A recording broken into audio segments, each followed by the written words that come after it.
ધરોઈ ડેમની તારીખ 9/9 સવારે 9 વાગ્યાની સ્થિતિ ઓનલાઈન ટીવી ન્યૂઝ પર. ધરોઈ ડેમમાં 2 ગેટ 5 ફૂટ ખોલી નદીમાં પાણી છોડાતા સાબરમતી નદીમાં પાણી વહેતું થયું.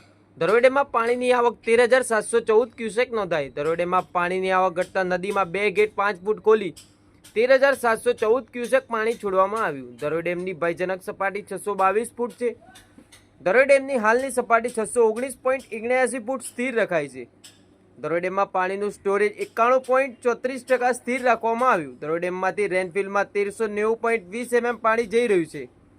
ડેમ ઇજનેર સુમિત પટેલ અને ઇજનેર હરપાલસિંહ બાવળની ટીમ દ્વારા પાણીની આવક જાવક પર બાજ નજર. Online TV news reporter Suresh Thakor સાથે સોહિલ મેમણ સાથે ફારૂક મેમણ ખેરાલુ.